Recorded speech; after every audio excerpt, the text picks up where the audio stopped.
안녕하십니까. 증시각도TV 시청자 여러분, 투자자 여러분, 도기마을 여러분 반갑습니다. 16번째 정광호 대표님 모시겠습니다.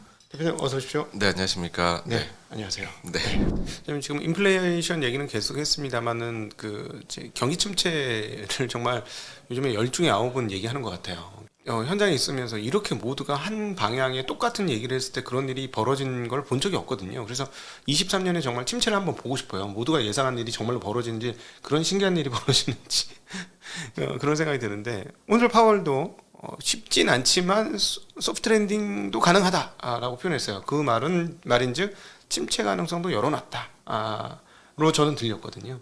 어떻게 보십니까? 침체에 대해서. 내년도 뭐 모두가 침체를 얘기하는데. 사실 침체에 대해 가지고서는 파월 의장이 하반기부터는 뭐 사실 그 가능성을 많이 열어놓고 얘기를 하고 있고요.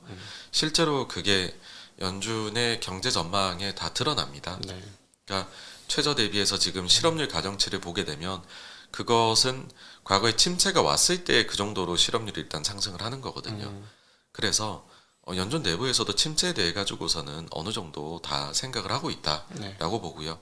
다만 이제 어제도 파월 의장이 구체적으로 그것을 극복할 수 있는 경로에 대해 얘기를 해줄 때 시장에서는 환호를 했었거든요. 빠지다가도 그때그때마다 반등을 했는데, 그 경로가 저는 지금부터는 가장 포인트다라고 생각을 합니다. 고용인데요. 네. 과거 같으면은 고용 쪽에서 기업들이 나빠지게 되면 실업이 많이 증가를 하죠. 그러면은 가게가 소비 여력이 줄어드니까는 네. 경기가 더더욱이나 침체로 빠르게 향하게 됩니다. 그렇죠.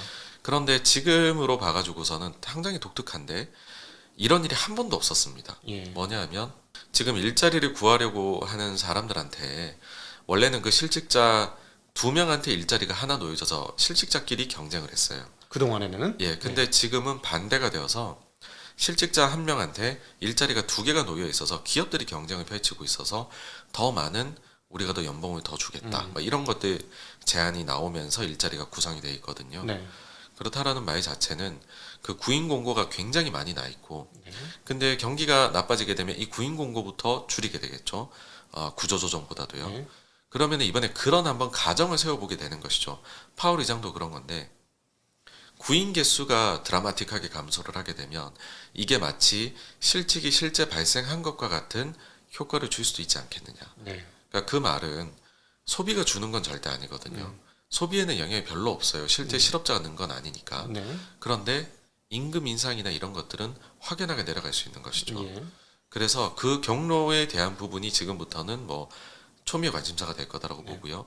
만약에 이번이 정말 우리가 특이한 일을 겪었어. 그래서 정말로 구인 개수가 드라마틱하게 감소하는 것만으로도 경제 쪽에서 뭔가 안 좋은 부분들이 많이 해소가 될 것이다. 그래서 실제로 실직자의 증가가 별로 나타나지 않으면서도 그것만으로도 경제를 좀 누그러뜨려서 인플레도 많이 잡아서 우리가 다시 반등할 수 있다. 그러니까 이 논리로 가면 침체가 없다고 얘기할 수 있고요. 네. 침체가 오더라도 되게 얕다라고 얘기를 할 수 있거든요. 그래서 구인만 쏙 빠져가지고서 요번에 위기를 헤쳐나간다. 네. 이게 1번이죠. 네. 요거는 긍정론이 될 거고요. 그게 아니라 그거는 뭐 특이성이기는 하지만은 결국에는 기업들은 실업자를 양산해낼 수밖에 없어 예. 라고 생각을 하시면은 그거는 이제 깊은 침체로 가게 됩니다. 네. 일반적인 침체로 가게 될 거고요. 그렇게 되어버리면은 이제 침체에 대해 가지고서 더 안 좋게 보실 수밖에 없는 것이죠. 그 두 가지가 지금부터 아주 첨예하게 나눠져서 대립하게 될 거다. 그렇게 봅니다. 저도 이제 이 부분에 대해서 계속 언급을 하고 있는데, 실업 관련된, 고용 관련된 지표를 이제 좀 분해해서 보자라는 얘기를 굉장히 많이 하고 있습니다. 소위 말하는 저희가 알고 있는 주요 대기업들은 확실하게 인력 감축을 진행을 해서 최근에 나왔던 그 챌린저 지수들 보면 정말 아주 급격하게 그 해고자가 늘었어요. 반면에 또 실업시장 청구자 수도 장기적으로 계속해서 우상향을 하고 있는 것이고, 근데 실업률은 하나도 안 오르고 말씀하셨던 대로 구인은 그대로 살아 있어요. 그러니까 이걸만 봐서는 고용의 질은 굉장히 떨어지고 있는 것 같은데 직장은 많다, 이렇게 해석할 수 있을 것 같거든요, 저는. 네. 거기에 대해 저는 이제 두 가지 말씀을 드려볼까 하는데요. 일단은 첫 번째는 지금 고용 데이터가 서로 다른 이야기를 하고 있습니다. 고용 데이터 중에서 눈여겨보셔야 될 부분이 구인 데이터, 그 다음에는 ADP 민간 고용 나오는 것도 보셔야 되고 네. 그리고는 매주 나오고 있는 실업 데이터 네. 그리고 월간 고용 보고서가 뭐 제일 핵심이긴 한데 거기에서도 기업 대상 조사하고 가계 대상 조사로 나뉘게 됩니다. 네. 이걸 다 통틀어서 지금 고용이 여전히 뜨겁게 나오고 있다라고 얘기하는 것은 월간 고용 보고서에 기업 대상 조사밖에는 없긴 합니다. 나머지에선 다 누그러뜨려지고 있거든요. 네. 네. 근데 이게 제일 중요하니까 우리가 월간 고용 순증자가 몇 명이냐 이거 얘기하고 그 다음에 시간당 평균 임금이 얼마나 올라갔느냐가 바로 기업 대상 조사거든요. 네. 근데 이 두 지표는 여전히 강력한 거 아니냐가 핵심이 돼버리는데 네. 이를 제외한 나머지 모든 곳에서는 약세가 나오고 있습니다. 네. 그래서 제가 생각할 때에는 이미 좀 약세이지 않느냐. 그러니까 고용 시장을 좀 과대평가하고 있지 않느냐라는 생각이 첫째 있고요. 연준이 뭐 시장이 모든 분야에서요. 예, 예, 예, 예. 예. 바라볼 때 고용을 약간은 우리가 잘못 보고 있다. 예. 라는 생각이고 두 번째 경우에는 미스매치가 심각한 것 같아요. 그러니까 우리가 흔히들 잘 알고 있는 대형 기업들, IT 기업들, 특히 화이트 칼라 직군들 같은 경우에는 지금 실제로 뭐 대규모 구조 조정을 하고 있죠. 그런데 그게 아니라 블루 칼라 서비스업. 쪽이나 네, 말씀해 주신 서비스 쪽도 그렇고요. 그다음에 제조업 쪽이나 이런 쪽에서는 일자리가 너무너무 이제 많이 열려 있는데 일할 사람이 없다. 그러다 보니까는 이쪽에서 감소하는 거를 이쪽에서 늘어나는 걸로 메꿔서 보니까 별로 그렇게 둔화가 되지 않는 걸로 네. 또 보이는 그런 결과가 나오는 것이겠죠. 그래서 미스매치도 한 몫을 하고 있다라고 네. 생각을 합니다. 그러니까 기업 쪽에서의 평균 임금이 증가한다면 실질적으로 사회적으로 봤을 때 고용유질이 또 뭐 정규직은 빠지고 임시직만 늘어난다고 할지라도 평균 임금이 올라가면 사회 전체 총량 기준으로는 고용이 살아있다 이렇게 봐도 되는 거겠죠. 뭐 하여튼 전체적으로 봤었을 때에는요. 네. 고용 쪽이 그 이제 저는 그거를 얘기 드리고 싶어요. 그러면은 이제 고용이 둔화가 얼마나 많이 되면 좋으냐인데 그랬을 때 또 이게 너무 많이 안 좋아져도 안 좋거든요. 그렇겠죠. 예, 그런 측면에서는 이 숫자들이 조금씩 순차적으로 좀 이렇게 질서정연하게 내려오는 그림을 보여주는 것이 그러니까는 뭐 데이터 전체적으로 봤을 때 어떤 데이터는 말씀해주신 이제 그 임금 상승은 조금 강하게 나오고 나머지에선 좀 많이 약하게 나오고 해서 균형을 맞춰가면서 서서히 약세로 가는 것이 사실 이게 베스트라고 저는 생각을 하는데 네. 뭐 그러기에는 지금에 나온 데이터들이 그 모습들을 보여주면서 가고 있는 게 아닌가 그렇게 봅니다. 그러니까 고용이 살아있다라는 측면에서 보면 지금 시중에서 생각하고 있는 침체가 그렇게 심한 침체 생각하고 있는 만큼 침체 안 오고 미국은 잘 돌파할 수 있을 것이다. 네, 저는 네. 그렇게 좀 긍정적으로 생각을 네. 합니다. 근데 미국은 그럴 것 같아요. 다른 나라는 어떻게 할 네. 것이냐. 우리나라 같은 경우는 어떻게 보십니까? 이번에 네. 확실하게 기업이익은 빠지거든요. 저희는 워낙 그 몇몇 회사의 비중이 크다 보니까 삼성전자, 하이닉스가 뭐 이익 감소는 뭐 불가피한 상황이기 때문에 네. 뭐 코스피 상장 기업들의 그 영업 이익과 순이익 수준은 상당히 큰 폭으로 떨어지게 될 것 같거든요. 올해 이미 그랬고 내년까지 네. 그게 유지될 것 같은데 네. 어떻게 보십니까? 한국에 대해서는. 그러니까 그 부분도 역시나 실물 금융을 나눠볼 수 있을 것 같아요. 네. 실물 쪽 경기는 내년에 무조건 안 좋습니다. 네. 그런데 다만 금융은 선행을 하다 보니까 증시를 이야기하는 건데요. 네. 그쪽에서는 먼저 반응해서 바닥을 잡고 올라가 버리는 그런 식으로 나오지 않을까라고 네. 봅니다. 그러니까 고용 시장이 둔화 우리는 뭐 많이 안 좋게 되겠지만 네. 사실 그 경기로 봤을 때 주식이 선행 데이터라면 고용은 아주 후행 데이터이거든요. 그래서 네. 마지막에 고용 조정이 나오는 것이다. 그래서 우리가 만약에 뭐 내년에 그런 경로로 가게 된다면 아주 전형적으로 그 길을 밟게 되는 것이다. 네. 그렇게 봐주시면 될 것 같습니다. 고용과 관계에서 하나 더 생각을 해봐야 될 때 보니 이 만약에 실제로 미국에서 고용이 꺾이는 것들이 가시화되게 되면 연준의 진정한 피봇이 임박했다 이렇게 봐도 되지 않을까요? 그 기준선을 제가 말씀을 드릴 수 있을 것 같은데요. 네. 한 세 가지가 됩니다.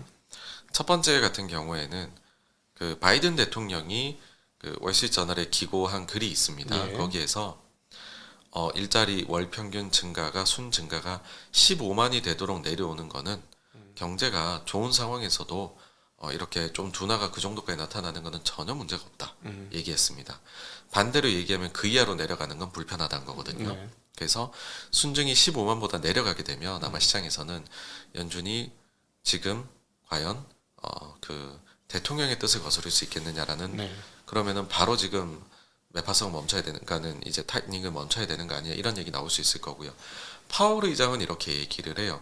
여러 분석가들의 조사를 평균을 해보면 10만 정도.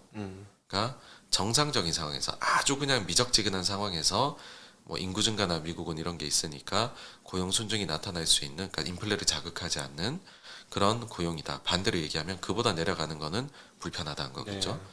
그 다음 다른 한 가지는 그 뱅크 오브 아메리카에서 매달 조사하는 펀드 매니저 서베이에서는 그 언제 연준이 완전 피보팅을 할까 그 사건으로 지적을 하는 것 중에 그 항목 중에서 지금 2등으로 표를 많이 얻은 게 뭐냐면 신규 실업상 청구 건수가 30만이 넘어가면이라고 얘기를 해요. 네. 그래서 세 가지입니다. 네. 신규 실업이 30만이 넘거나 네. 아니면 15만 혹은 10만 네. 고용 순증이 내려가게 된다라고 해버리면 연준 바로 긴축을 멈춰야 되는 거 아니야? 네. 라는 이야기가 아마 엄청나게 나올 거라고 봅니다. 네. 최근 자료 상황에서 보면은 고용 지표가 20만 대 중반 나왔으니까 계속 또 꾸준하게 올라가고 있으니까 사실은 아주 먼 이야기가 아닐 수도 있겠네요. 그래서 뭐 이걸 알 수가 없습니다. 데이터가 지금 갑자기 이렇게 나와버릴 수도 있고 아니면 뭐 계속 뭐 유지되는 걸로도 나올 수 있는데요. 어쨌든 보시기에 기준점으로 삼을 그 숫자들은 그 정도다 그렇게 네. 보시면 될 것 같습니다. 네.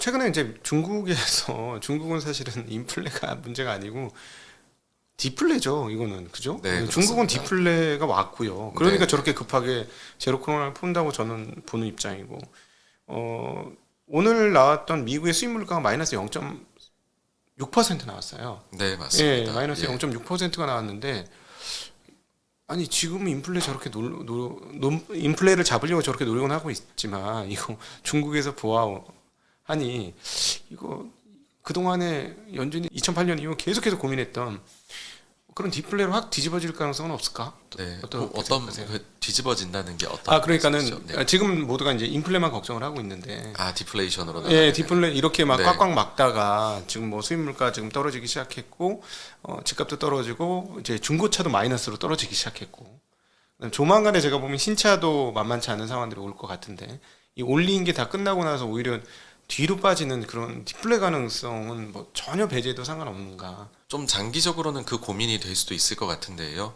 일단 내년의 이슈는 아니지 않을까라는 네. 생각을 합니다. 다른 게 아니라 어쨌든 그 구성 요소 중에 큰 렌트비가 네.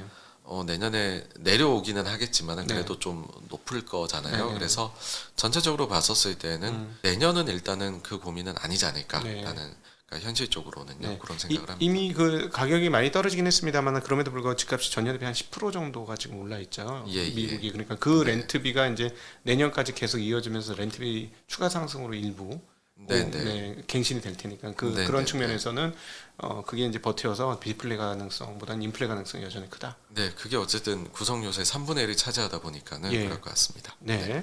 달러도 강세가 조금 마무리되고 한국 쪽에서는 먼저 침체를 상당히 많이 겪고 있고 뭐 이런 상황인데 향후에 이제 자산 관리와 자산 배분을 어떻게 해야 하는가? 22년도 정말 자산 배분했던 사람들은 지옥과 같은 한 해였습니다. 예. 너무 자산 배분 자체가 진짜 재앙이 되었던 한 해였는데 저는 23년대는 전혀 좀 거꾸로인 상황이 오지 않을까 싶어요. 근데 지난번에 이제 오셨을 때 제가 질의를 드렸을 때 채권에는 입을 딱 닫으셨고 네. 네, 오히려 주식이 더 유리한 자산이 될 것이다라고 말씀하셨는데 실제로 그 이후에 그 국채의 좋은 시즌은 끝났고 국채 가격이 이미 그냥 다 올라 버려갖고 제가 보기에는 국채 쪽은 뭐 매력이 상당히 상실됐고 회사채나 이런 거는 뭐 가능은 할 수 있을 것 같긴 합니다만 어떻게 보십니까? 자산 배분에 대해서는? 사실 제가 이제 뭐 금리에 대해 가지고서 정책이나 뭐 유동성 이런 거는 말씀을 드릴 수 있지만 제가 뭐 채권에 대해서 전문이 아니다 보니까 거기에 대해 가지고서는 또 좀 드릴 말씀은 없을 것 같아요. 전문적인 분야들이 나뉘시다 보니까는 제가 주식 얘기를 드리는 것이 더 맞을 것 같은데 주식 쪽의 경우에 저는 긍정적으로 생각을 합니다. 네. 그러니까는 뭐 많이 일단은 얻어 맞았다라는 게 첫째로 강점이 될 수 있는 거고요. 네. 내년도에 대한 전망치들이 빠르게 내려가고 있습니다. 예. 그래서 내려가다 보면은 그 다음에는 이게 또 어느 순간에는 이제 바닥을 다지면서 개걸음을 할 거고 그렇지. 그 다음에는 또 올라가는 모습을 보이지 않겠느냐라고 하고 뭐 모든 기본 과정이 저는 좀 인플레도 좀 빠르게 떨어질 수 있고 침체에 대해 가지고서도 너무 우려는 안 한다. 이다 보니까 사실 결론이 그러면 긍정적으로 나올 수밖에 없거든요. 그래서 뭐 긍정적으로 생각한다 그렇게 봐주시면 될 것 같습니다. 네네. 근데 이제 그 굉장히 어려운 게 한국 같은 경우는 이제 2차 전지 같은 경우는 22년에 이미 시세를 한번 세게 뽑았고요. 산업 사이클로 보면은 이제 반도체 회복은 한 내년도 중반 이후에 가 이루어질 것 같고 중국도 회복이 꽤 시간이 걸릴 것 같고 그러면 이제 옛날처럼 이런 섹터가 좋아라고 쉽게 딱 뽑기가 굉장히 어려운 것 같아요. 23년도 물론 이제 개별로 각계격파 하시는 분들은 상관이 없겠습니다만은 일반 투자자들한테 어떤 가이드를 좀 주고 싶으실까요? 제가 생각을 할 때에는 지금 일단 매수세가 들어오고 있는 거는 외국인 투자자이기 때문에 네, 그 외국인 투자자들은 보통의 경우에는 대표주에 관심을 가집니다. 그래서 그러겠죠. 좀 사이즈가 큰 회사들이 유리하다라고 첫째 생각을 하고요. 그리고 역시적 장세가 우리가 어려움을 겪고 있는 지금 뭐 그 순간을 저는 사실은 지났다라고 생각을 하거든요. 네, 최악의 국면이 지났다라고 생각을 하기 때문에 그러고 나면은 그 다음에 이제 금융 장세가 열리게 되잖아요. 네, 그랬을 때 금융 장세에서는 뭐 소위 말해서 경기 민감 주식이라든지 아니면은 거기 뭐 경기 민감주 중에 하나의 그 금융이라든지 네. 그런 곳들에서 저는 기회가 있지 않을까라고 생각을 합니다. 네. 기존에 이제 개인적인 투자를 하실 때 주로 대형주 중심으로 투자를 하셨을까요? 아니면 중소형주도 많이 하셨을까요? 그냥 저는 이제 제가 잘 아는 분야로 했습니다. 뭐 사이즈에 대해서는 생각을 안 하고 있습니다. 잘 아는 분야라면? 근데 봤는데 그래도 조금 이해가 돼야 되는 거죠. 제가 그러니까. 봤는데 전혀 이해가 안 되면 이제 아유 죄송합니다 이렇게. 어디가 이해가 잘 안 되시고 어디가 이해가 잘 되시는 편이세요? 그 이제 가령 예를 들면은 뭐 바이오 기업 중에서는 도저히 모르겠더라고요. 네.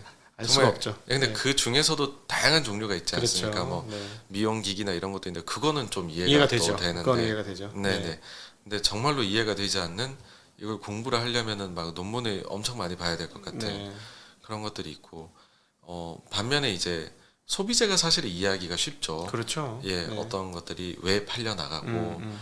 어느 정도까지 여기서 인기를 더 끌까. 뭐 라면 같은 거 아주 직관적이지 네, 않습니까? 그런 부분들은 조금 더 이해가 쉬운 것 같고. 네. 예. 근데 제일 그 추천을 드리는 거는 지금 완전히 전문적으로 투자하시지 않는 분들은 본인의 원래 생업이 있으시고 거기에서 경력이 오래되시면 잔뼈 굵으시니까 잘 아실 거잖아요. 그렇죠. 그 부분에 집중을 해서 하시는 것이 전 좋다고 생각을 해요. 근데 예.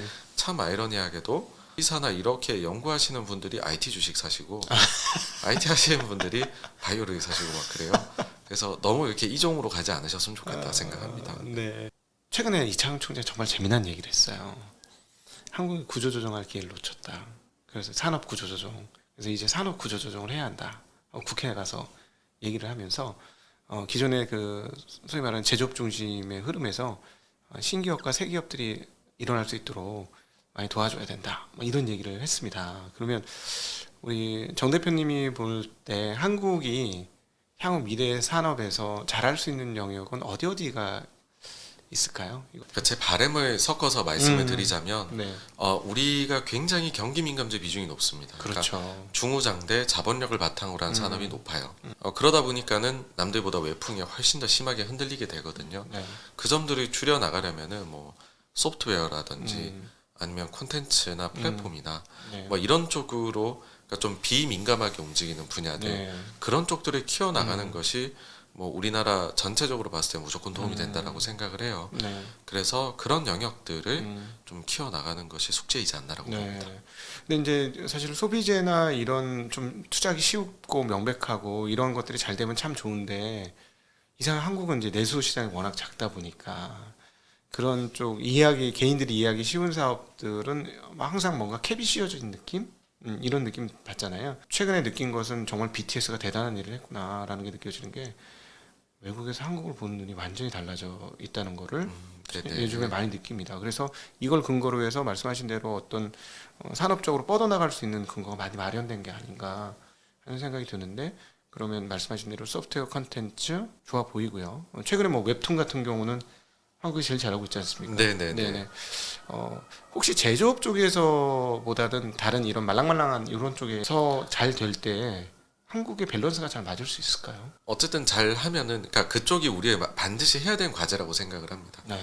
왜냐하면 너무나도 우리가 구조가 편중되어 있는 구조로 가 있기 때문에 이 부분을 해야 하는 것이다. 그러니까 우리가 잘할 수 있을 것이냐라는 그런 게 아니고요. 네.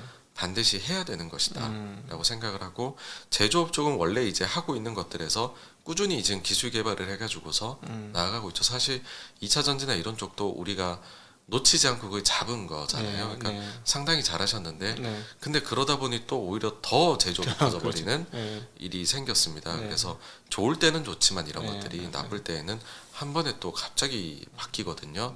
누르자가 아니라 그렇지. 잘하는데 이쪽이 더 잘하자 그렇게 생각합니다. 사실은 그런 말랑말랑한 사업들이 잘 되려면은 주식시장이 잘 돼야 하지 않을까요? 비상장 쪽에서도 그렇고 프리IPO 쪽에서도 그렇고 VC 쪽도 그렇고 뭐 그런 쪽들의 도움이 많이 필요할 거다라고 봅니다.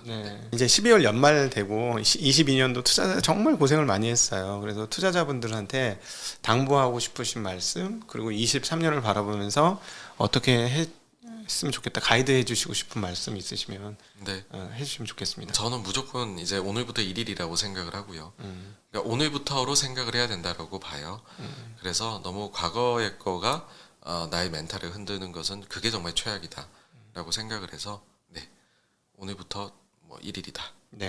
그렇게 하고서 짜보고서 투자를 하시면 어떨까 싶습니다. 지금 말씀하신 오늘부터 1일이다 이 말씀 굉장히 중요한 말씀이고요. 투자의 선수들이 항상 하는 말입니다.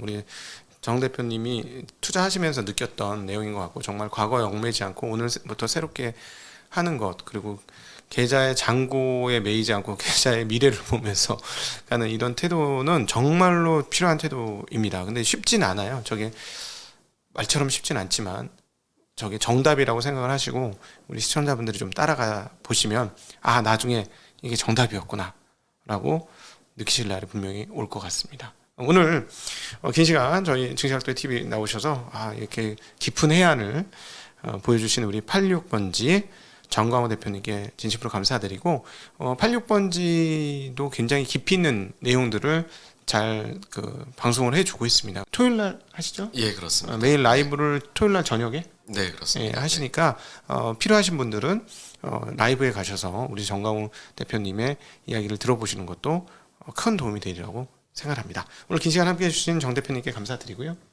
함께해 주신 시청자분들께도 감사 인사를 드리겠습니다. 인사드리겠습니다. 고맙습니다. 예, 감사합니다.